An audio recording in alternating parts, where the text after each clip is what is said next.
Hey, what's up, everybody? This is Charles Sabanson, and welcome you guys to another episode of the Dreamers Pro Show, where we cover everything from sports, hot topics, classic debates, entertainment. We give you guys a first perspective on things and how we see them. And today we got a hell of a show in store for you guys. Before we get into it, please make sure you like the video and sub to the channel. Anyway, let me get into this topic here.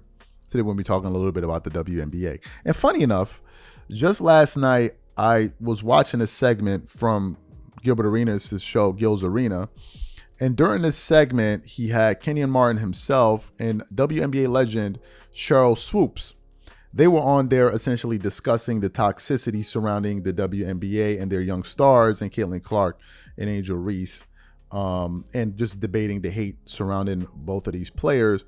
And it was a very, very in-depth conversation. It was about a 30-minute segment.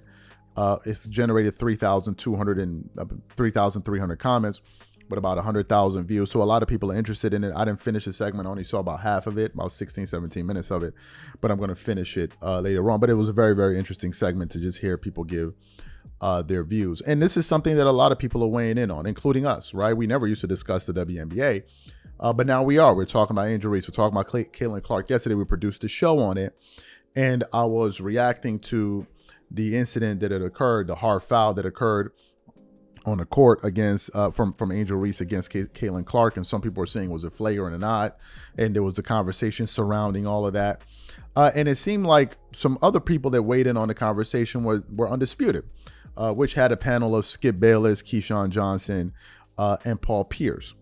And usually how the panel works, at least from what I've been noticing, is that Paul Pierce will go first, and Keyshawn, and then Skip Bayless. Now, what is interesting is this, before we get into what Skip Bayless said.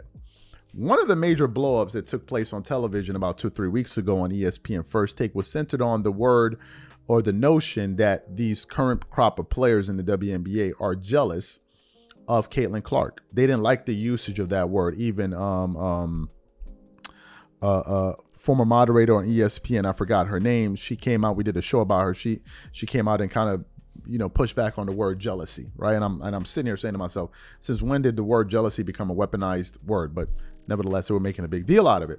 So what was interesting was when it came time for Skip Bayless to weigh in on what's taking place in the WNBA, specifically as it pertains to Caitlin Clark, he didn't hold back, and he then went on to say that he notices there's a lot of bitter jealousy that exists within the WNBA towards Caitlin Clark. And I was like, whoa, this would be something very, very interesting to touch on today. So what we want to do now is want to play exactly what Skip Bayless had to say on Undisputed. I want you guys to listen to it in its entirety, and then we're going to come back and react to what Skip had to say. Take a listen to that there. So now I listen to her post games, and yeah, she's become the villain. I don't think she wants to be the villain, but she's become the protagonist, the opposite. She's the instigator. She's the instigator. 100%.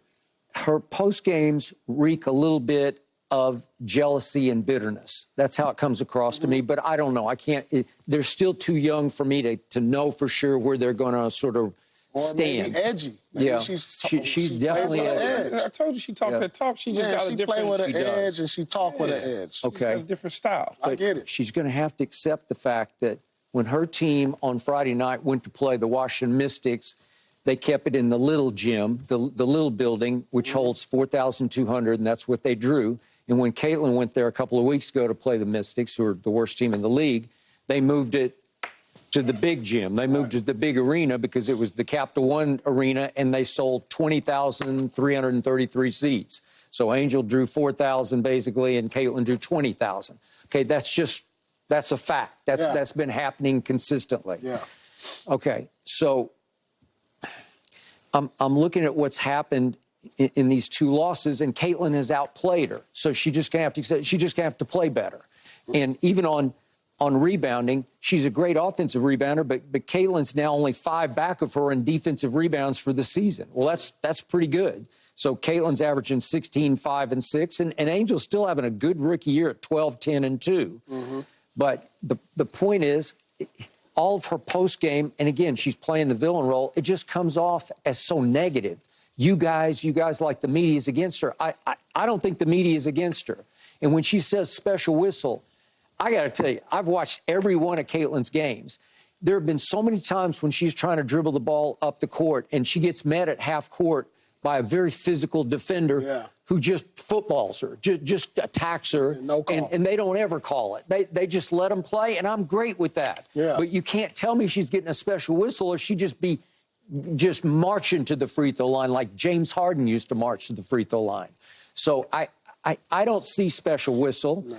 And that Kennedy Clark play, I don't know. That just looked bitter to me. That just looked like she called her the B word and just went after her. So you heard what your man Skip Bayless had to say. Do you know what is funny about what Skip said? Gilbert Arenas said the exact same thing. Rashard McCants said the exact same thing, that they believe that there's some jealousy that is taking place here. What is also interesting is the following. I'm going to read some of the comments of what people were saying under that Gilbert Arenas video. Some people said, let me read. There was a person that I was reading. Another person said, hating always makes a person look ugly to me. It's another tier when you old and hating. That's what some people say. Sarah Woods just keeps showing she's CC hater. The CC now is a new acronym for, or abbreviation, sorry, for Caitlin Clark. Anyway, Cheryl sounds flat out ridiculous. Another person said, she is acting like Caitlin Clark and Angel Reese are on the same level of popularity. Whether you like it or not, Caitlin Clark is the show, period. Another person says, she's a certified hater. Another person said, Mrs. Swoops is trying so hard to speak around her jealousy. She is delusional. And people started going off on that. In terms of what Skip Bayless said, one person said, this is embarrassing for Skip and also embarrassing for Keyshawn and Paul Pierce to just sit in silence while he spews the dog whistled narratives. Another person said she's jealous that she decided to lead the league in multiple stat categories while averaging a double-double as a rookie. Weird. So what I'm gleaning from all of this is that there's a school of people that thinks some of these players are hating on Caitlin Clark beyond the competitive nature of the WNBA, beyond the fact that the WNBA is a more physical league than the NBA. I think the reason the NBA stopped being a physical league is because of that brawl in the Malice at the Palace. After that, they's like, no, we got to crack down on that because we cannot have another brawl. Before then, the NBA used to be very physical. There used to be some serious, the Knicks with Carmelo and these guys, and there have been plenty other brawls that used to take place in the NBA. So I think that's the reason the NBA cracked down on that. But there are two schools of thought here. One school is saying, y'all are hating on Caitlin Clark and the young bloods that are coming in the NBA, in the WNBA. There's another school of saying, no, you're oversimplifying it. We're not hating on them. It's just that we're competitive and we're putting them through the same process that every other rookie had to go through that was in their position. And these are the two groups.